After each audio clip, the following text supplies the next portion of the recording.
Hello! It's time for the winners finals. We have two amazing players, StarTale Life going up against Liquid Taeja. The only two players to have gone undefeated so far. 6 games won, 0 games lost. They now face off to decide who will be the first player to make it to the grand finals, the overall finals of Dreamhack Winter. The winner goes right there.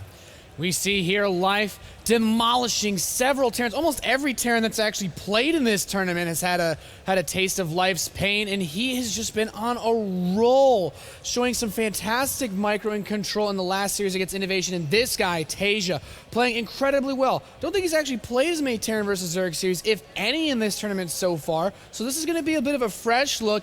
Can he pull something out that the other Terran players were not able to stop this monstrosity that is the StarTale Zerg? I think if one guy can do it, it may be that man on stage, Liquid Taeja. They've both gone through remarkable opponents so far in this tournament. Both have had, different but great years this year in 2013. Taeja's won 4 major tournaments in the last couple of months, and then we have Life, who recently won the Intellect Extreme Masters New York, and then earlier the year he had a lot of success as well. Last year was massive, but here he is playing some of the absolutely top-tip StarCraft we could see from a Zerg player at this tournament, winning games that look like it's almost impossible to do so, and he really is on fire. He's played so smart, as you said, those situations where it's not even just the raw macro games. He just completely brutalized Pult in one of the first series of the whole tournament. But in that last series against Innovation, down behind, 2-2 versus no upgrades, able to win. Guys, let's see who can take this. This is going to be, I think, probably one of the most high-octane matches we've had today. Welcome to Akalon Wastes. It's time for the winners final. And our first player in the northwest position, the Red Terran, an unstoppable monster. Can he continue to defy the odds from Team Liquid? It is Taeja.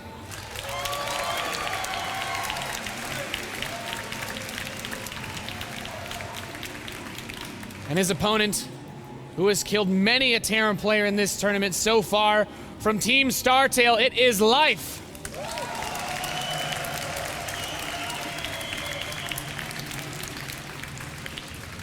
Life's list of victims already in this tournament: MMA, JYP, Pult, Stardust, Naniwa, Innovation.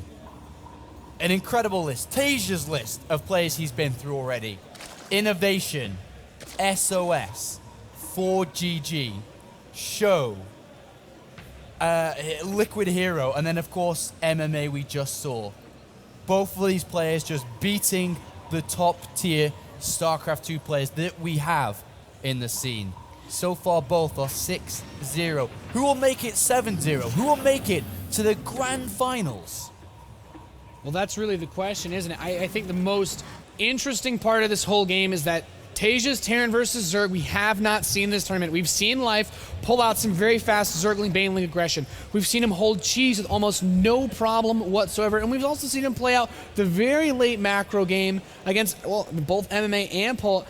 And it's just going to come down to, does Taeja have what it takes to beat him in this head-to-head matchup? Life's playing the exact style that we anticipate. Hatchery first, then the gas, then the spawning pool. And Taeja, he's just going to Reaper expand. Pretty standard openings from both players, to be honest. That's right. Standard openings for an excellent series I'm sure we're all going to experience here. Remember, at Dreamhack Bucharest, the tournament that Life qualified to get to Dreamhack Winter here, these two players met in the semi-final, and it wasn't close. Taeja did go 2-0 on the road to the final, where he beat out Innovation 3-0. The last time they met, Taeja took it. Will he repeat that success here? I don't think so, because Life played a great tournament at Bucharest, no doubt. Finishing top 4 at that stacked tournament is a great finish. But at this tournament, he's showing signs of similar play to what he showed at the end of last year, the beginning of this year, where he was on domination mode. He was unstoppable.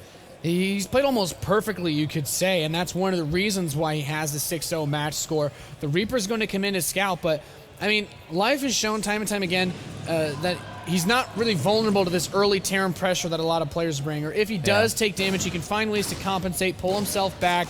The Reaper is now trying to deal a little bit of pain. Queens are just past halfway done. Hasn't really killed off much of anything with this Reaper yet, and of course, Life likes to keep those Zerglings alive. He's one of the players he makes Zerglings do things that Zerglings shouldn't even be able to do, it feels like, with just how much damage he does. And Reaper finally might get something, still nothing yet. Life's control, pretty solid. Finally loses a Zergling to this Reaper, and now the Queens are out. Yeah, now the Queens are out, and this Reaper won't really be able to do anything. But what it did see, by the way, is that it was, as you described, a hatchery extractor, then spawn and pull build. With this build, speed is pretty much done exactly on 6 minutes. So it's 5 minutes 15 at the moment. There's 45 seconds before that upgrade is done.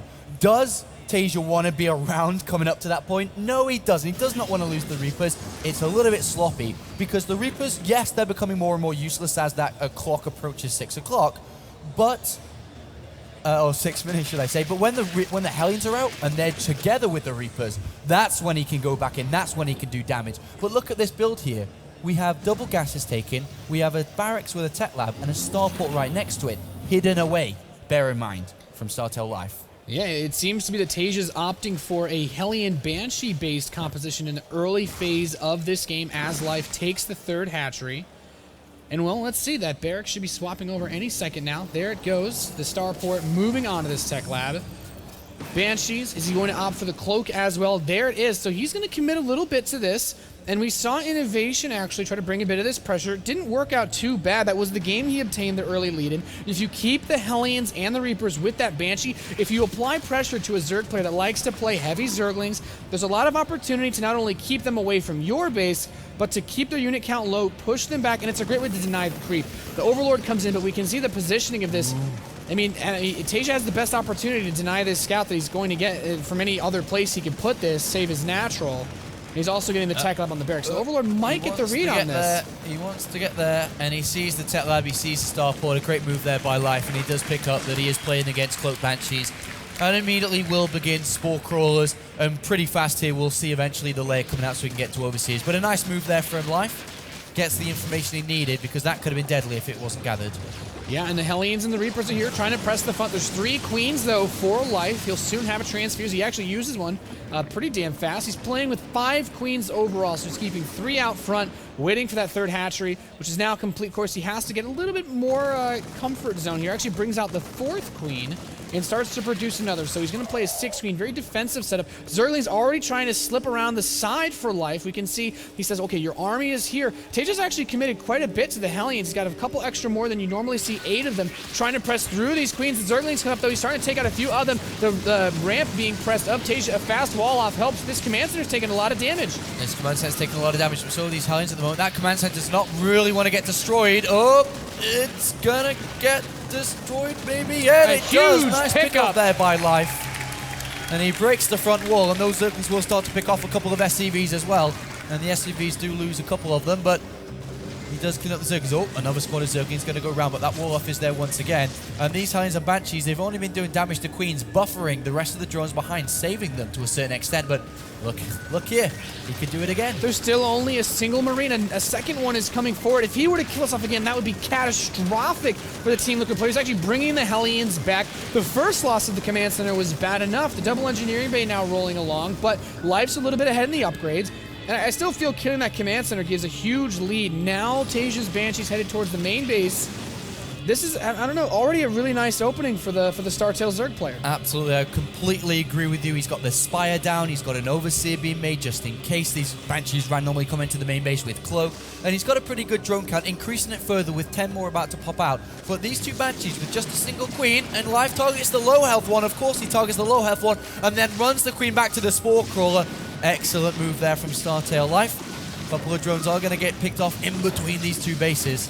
But the Banshee won't be able to do too much more in this game. Maybe deny a 4th base from being taken, but he's not going to get to the drone line. Look at the difference of the upgrades. StarTale Life's had a much more streamlined build, a much normal build compared to Taeja, who did go for the Banshee, did have his 3rd base slowed down a little bit, and through all of that, has gained a lead in this game, which we could see him exploit once those upgrades are finished. And it's just really crazy to think that Life's managed to obtain this lead without doing anything extravagant. The evolution chambers were well timed. He didn't do anything super greedy though. He just managed to play a good defense versus Taeja and bring that pressure that he classically does to the table. That 2-2, as you mentioned, is going to be finished at a really nice time. If you can maintain an upgraded advantage as a Zerg, that's a huge boon to the mid-game stage where the Terran player, typically speaking, gets an upgraded advantage themselves. And I'm kind of wondering how fast Life will be looking at that potential Hive Tech, or if he's going to try to continue to push the upgrades, or if as this Baneling Nest comes through, he really starts to amp up the aggression, already trying to press this natural once more as Taeja looks to take his third base. Oh, nice closed off wall there. Hellions even come in for a couple of pot shots on these Zerglings.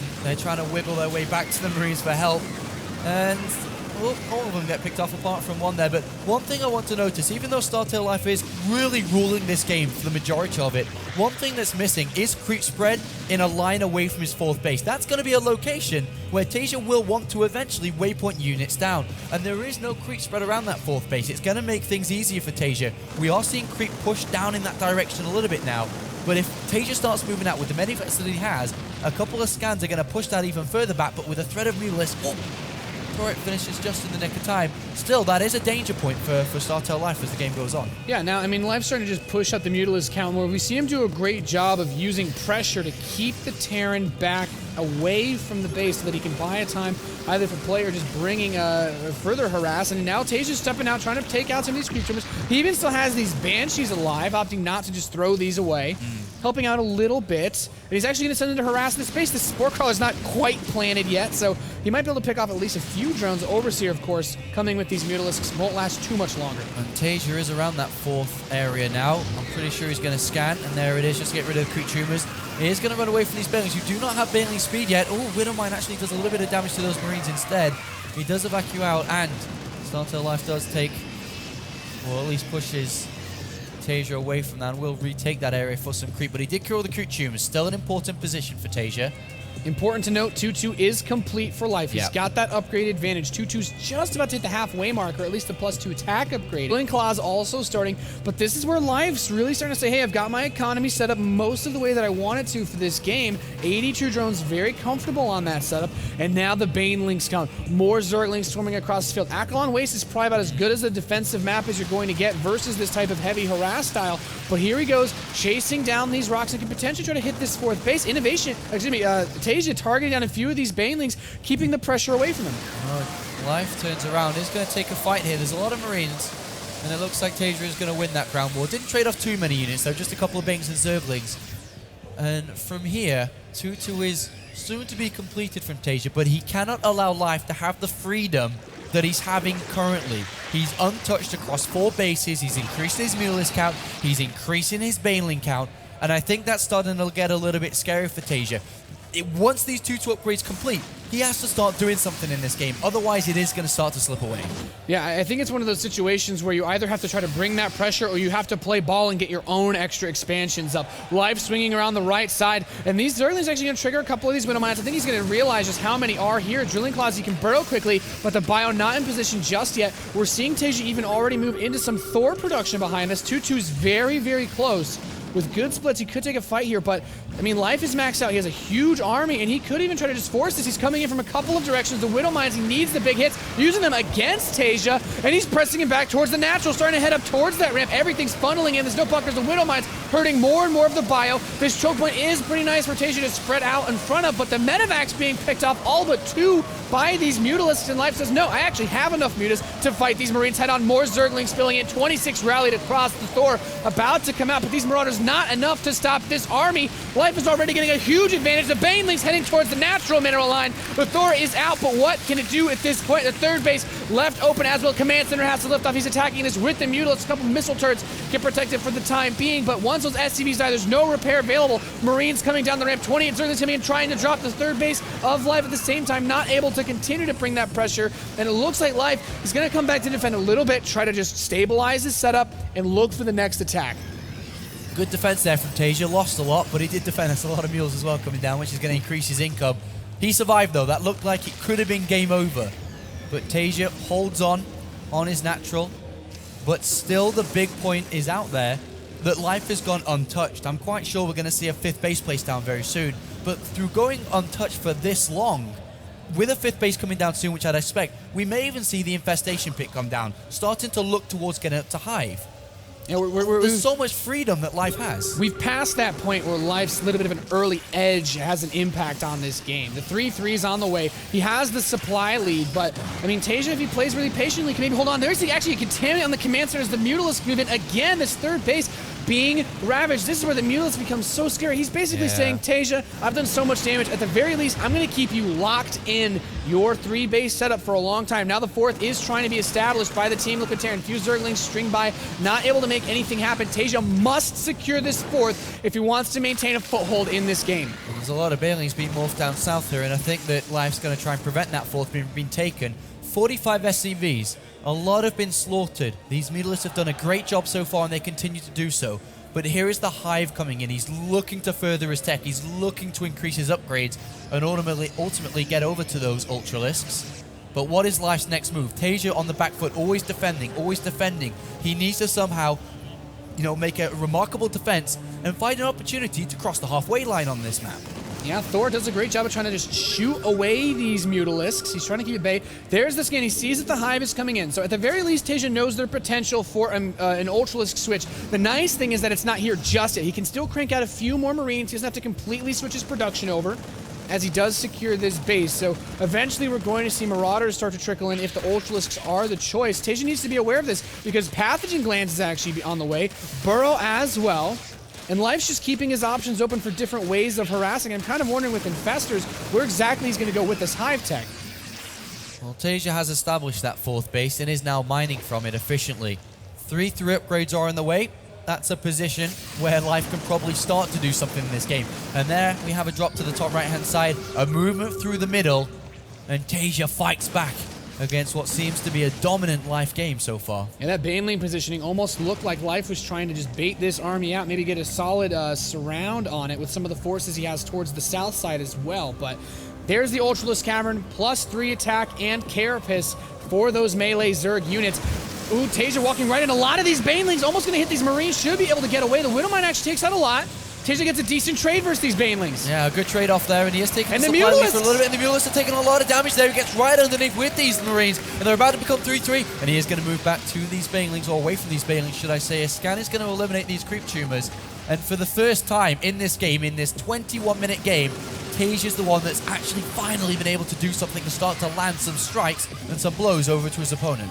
It's critical that on a map where the 4th base is so easy to defend, Taeja does his best to not the 5th. Even that picking up the Thor and the Medevac, saving that guy, keeping him alive. So good versus these Mutalisks, but he will finally get picked off. Able to take some more shots. Widowmine's detonating on some of these Banelings. There's still a lot of bio here for Taeja. He's got a lot of Marines with this. Just Mutalisks can't overwhelm this yet. This How many 5th base doesn't Banelings? really want to get picked off in, Nathanius. There's a lot of Marines. There's not too much creep spread to help out. Banelings getting morphed in. And if that 5th base goes down, all the drones are coming off. He's really trying to protect it. Even some fungal growths come in. And it looks like Life, is he going to be able to hold on? Remember, these are 3-3 Marines. No, he's not going to be able to hold on. Maybe these Banelings, maybe. He's going to pull back. He's going to spread these Marines.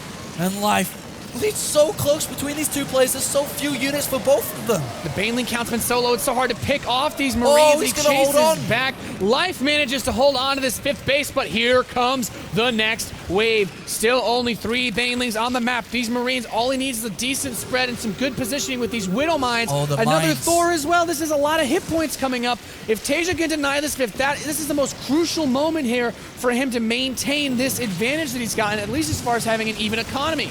All right, is this it? This is where Life's going to go in, and it looks like there's a lot of Marines back there, and they all have 3-3. Not too many Banelings left. Oh, a Widowmine connects and kills off the rest of those Banelings. And once again, Taeja marches forward. A top fight for this 5th base, who is going to hold position. The Mutalisks come down once again. A great pickup there from Taeja to save them from the Banelings. But as you described, this is waypointed rally units from the barracks up here. Consistently waypointed. The Gatchery is going to get picked off just about here.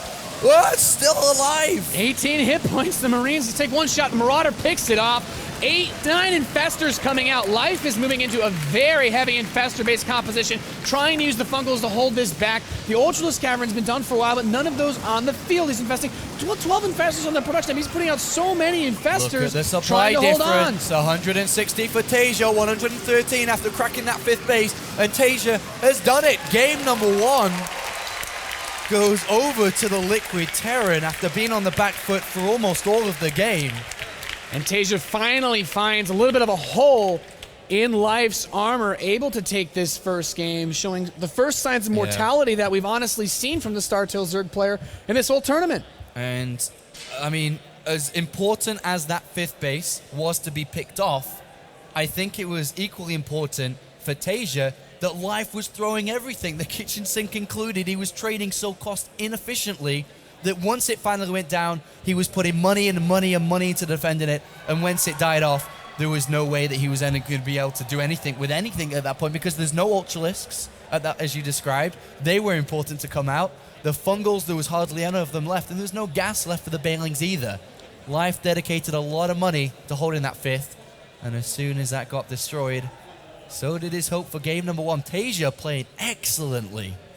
So the second map is Frost, but I do want to say, you know, it all came down to that last attack and how much Life invested into holding this off. It's important to consider he threw away about, what was it, 10, 12 Banelings on that army outside the 3rd base of Taeja, and the Baneling count was so low, he was trying to fight off the Marine Mine setup with just those Zerglings, and it's one of those weird situations where the splash damage reduction on the Widow Mine kind of helped Taeja with keeping his army out there and rallying forth. There wasn't enough splash to just overwhelm him and allow Life to turn things to the other side. Life punishes players that overextend very easily, but without Banelings, with how slow those Infestors moved from all the way down in that main base where the macro hatcheries were, up to that 5th, there was just he just didn't have the mobility he needed to overwhelm Taeja. And on this map, I still think another macro game could very easily come of this. Frost is the next map between these two players. Remember, this is just a best of 3. But the winner of this best of 3 goes straight to the grand finals of the Dreamhack Open finals here live from Dreamhack Winter. A massive position to be in. There's a lot of money if you're in at least top 2. You'd guarantee yourself, it's like $15,000. There's so much money on the line. And here we are in game number 2.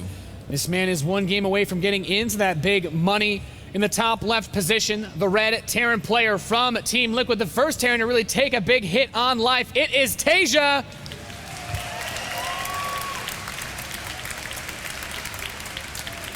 He had no TVZ so far in this tournament, but he is bringing it out now for sure against this gentleman in the northeast. A monster in his own right, the Blue Zerg from StarTale. It is Life.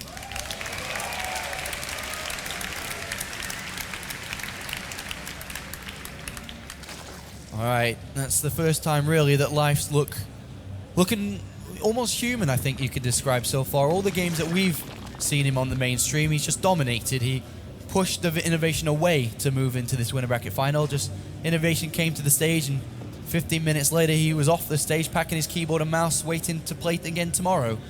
But here Taeja is putting up a very, very strong fight against StarTale Life, and rightfully so. Taeja's gone undefeated just like Life has. May not have showed as much of a dominance as Life has, considering Life's been on stage quite a lot these past few days.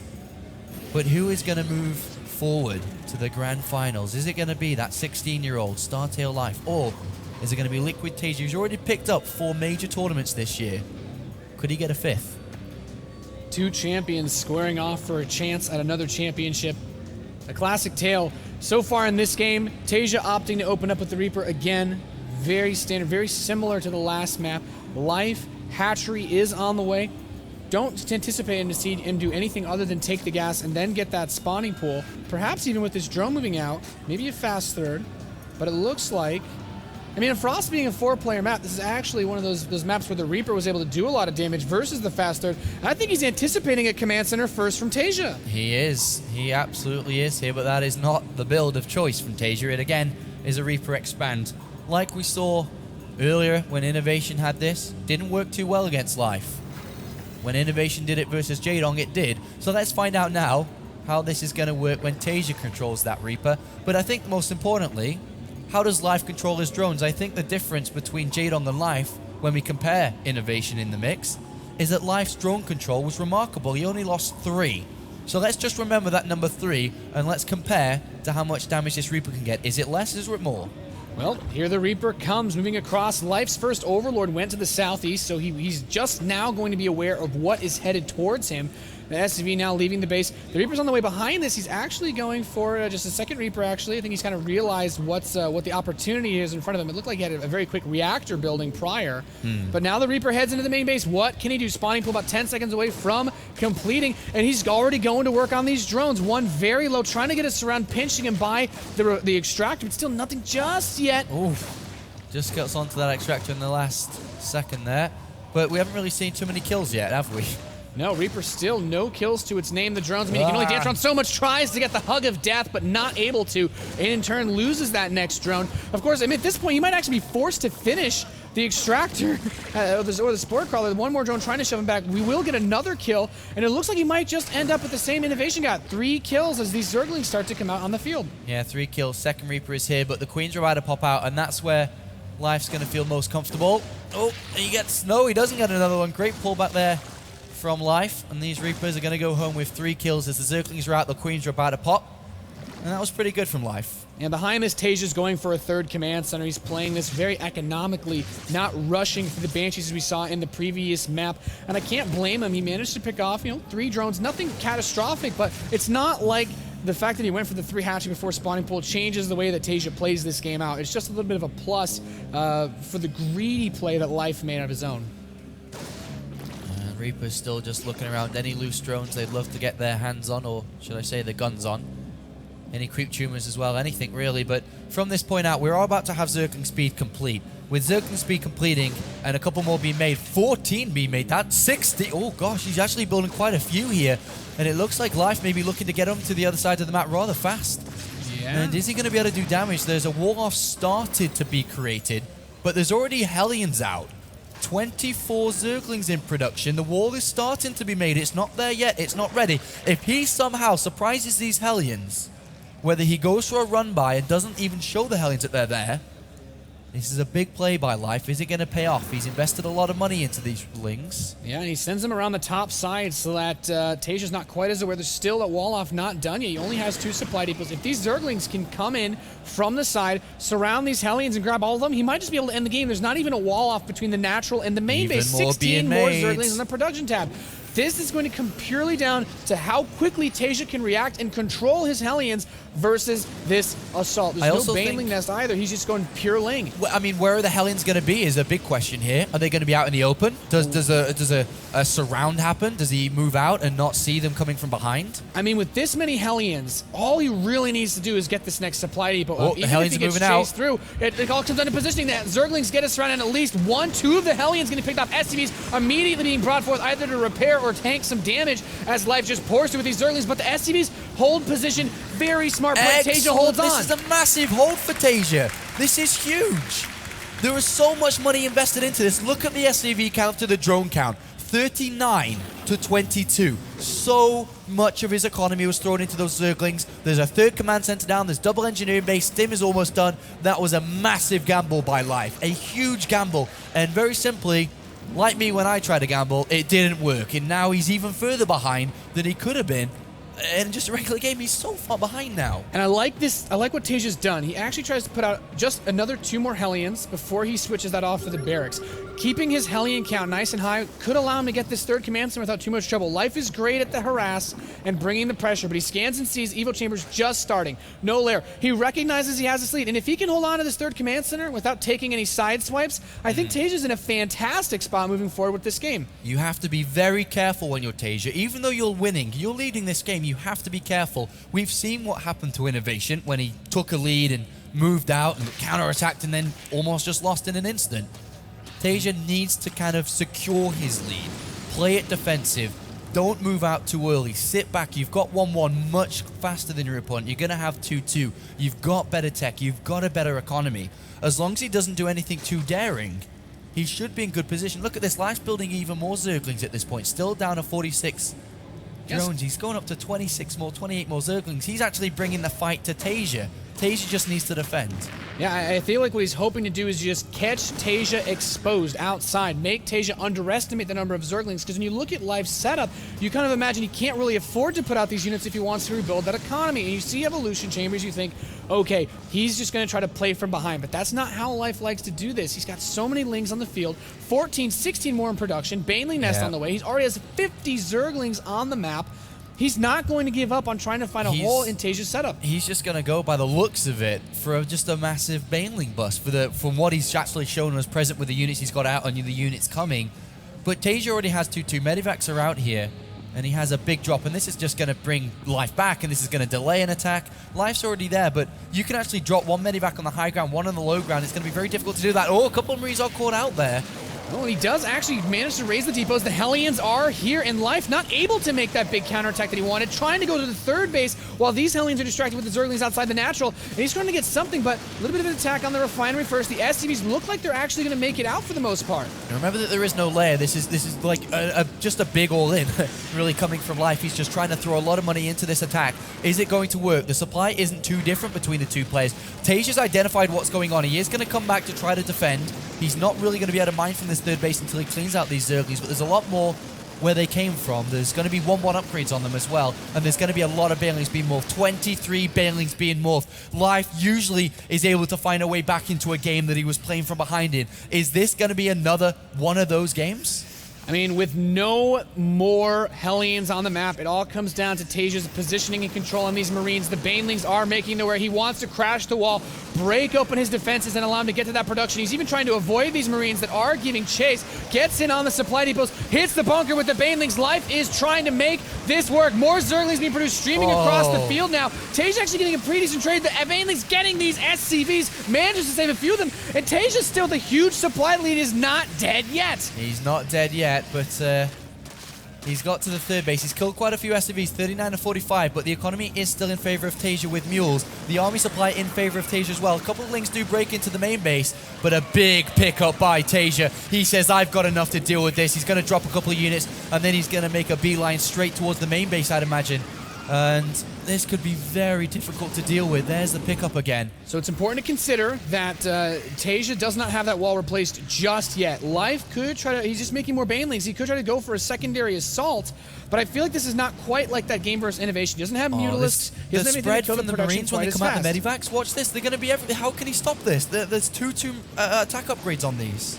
Yeah, these Marines they're super powered at this point. Only the 1-1, as you mentioned, for the Zerglings. And he's coming in. He's killing the Overlord. He's moving towards that main hatch. The Zerglings are bringing everything they've got. Without Baneling speed, these guys aren't even going to be a part of this fight. Everything dying for Life. Says, okay, leave the Marauder here, and just splits his Marines off creep. Life seems to have met his match here at this tournament. He's being completely shut down. No more Banelings, just pure Lings being streamed through, but with the 2-2 upgrades, not even the drones will be able to stop this. GG, Taeja is going to the grand final. A player that looked unstoppable. Liquid Taeja is the one to keep Life down. Taeja go to the grand finals. He's banked himself at least $15,000. He's got a good rest. There's a lot of games to be played out before anybody challenges Taeja. It's not Liquid Hero in the finals yet. It's Taeja who's taking that for now. And well, what a series from Taeja. What a series. Great play from the Liquid Terran. Talk about running into a brick wall. Life has been on a tear, sprinting through this tournament, sprinting through these brackets. Many other Terran players that throughout this year have almost each been called one of the best at Terran versus Zerg, but Taeja says, I don't need the hype. I've got my results to back me up, and he really showed it in this match. And well, I mean, we're going to have a Team Liquid player at the very least for a third Dreamhack final in a row. That's right. There's always been a Liquid player in the finals of Dreamhack Winter. Taeja makes his second Dreamhack Winter final. He's made, or could make, a fifth major tournament final. Liquid Taeja goes 7-0, undefeated so far at Dreamhack Winter. Let's hear some thoughts. Thank you very much, Apollo. Congratulations, Taeja, our first grand finalist at Dreamhack Winter. Oh my gosh, you could just see the happiness on his face. I just want to talk about that first game. It just really seemed like Life was ahead that entire time, and somehow Taeja was able to bring it back and able to take the game. I just want to see what his thoughts were going through that game itself and how he was able to get through that game and able to win. 이제 그 첫 번째 경기에서 이제 솔직히 좀 불리해 보였어요. 근데 어떻게 해서 이길 수 있었던 것 같으세요? 진짜 엄청 많이 불리했던 것 같아요. 제가 솔직히 제 앞마당 쪽에 저그 병력이 왔을 때 지지칠까 생각했는데 의료선 하나가 정말 대박을 쳤더라고요. 그래가지고 이것만 막으면은 어떻게 할 수 있다라는 생각이 있어가지고 계속 꾸역꾸역 하다 보니까 승현이가 좀 실수가 좀 많이 있었던 것 같아요. 그것 때문에 이긴 것 같아요. So he says, I do feel I was extremely at a huge disadvantage. Actually, when life came towards my natural with all his units, I was considering typing GG. But then I had sort of a miracle with one of my medevacs, and then from then on, I just kept fighting. And I think that at a certain point, life started to make a lot of mistakes, and that's why I was able to actually come back from that deficit and win the game. Now, in that second game, we saw that Life went for a 3-hatch before pool, and Taeja opened up with Reapers, and he actually didn't do quite as much damage as he might have done or was expected to have done. So I want to see what his thoughts were going into the game after that. So in 두 번째 경기에서는 이제 그 이승현 선수가 그 3매치 풀 전에 했는데 그 이제 사신을 했잖아요. 그래서 이득을 그렇게 크게는 못 봤어요. 그 생각보다는. 그래서 거기서부터 경기를 하면서 어떻게 무슨 생각을 가고 했는지. 일단 사신으로는 진짜 많이 피해졌다고 생각하고요. 또 제가 엄청 원래 제가 빌드를 땡더블로 정했었는데 게임 하기 전에 형한테 긴 말이 와가지고 사신 더블로 하라고 해가지고 사신 더블 했는데 운 좋게 빌드가 갈려가지고 되게 유리하게 시작했는데 그걸 또 이기게 돼서 되게 기뻐요. So he actually says, I do feel like my Reapers did a lot of damage. Prior to the game, I actually was planning on doing a fast expand, but one of my older brothers, Hyungs, actually came up to me and said, I actually think you should do a Reaper expand. And I think that I really owe that to him, that I was able to choose that strategy and start with a really big advantage and end up winning the whole series 2-0. Now, Taeja, you are in the grand finals of Dreamhack Winter. I know that you've been waiting for this moment, and you've said on Twitter, I've won 4 tournaments, but I've only gotten 10K from each. You know, it doesn't feel like enough. If you were to win this grand finals, what would that mean to you? 이제 트위터로 솔직히 대회는 많이 이겼지만 우승했지만 그래도 이제 만불만 받았다고 이렇게 얘기를 했는데 이제 이번에 우승하게 된다면 그게 무슨 의미일 것 같으세요? 이번에 우승하게 되면 뭐 딱히 일단 돈을 많이 벌었으니까 나중에 은퇴하고 많이 쓸 수 있을 것 같아요. 네. He says, if I win this game, I know that I'll have earned a lot. So I think in the future, I'll be able to retire comfortably since I've earned so much. Taeja, best of luck in the grand finals against whoever you may face. And thank you again, of course, for taking the time to do this interview. Guys, well, that'll wrap up this interview. When we come back, we'll have Jaedong versus JYP. So stay tuned.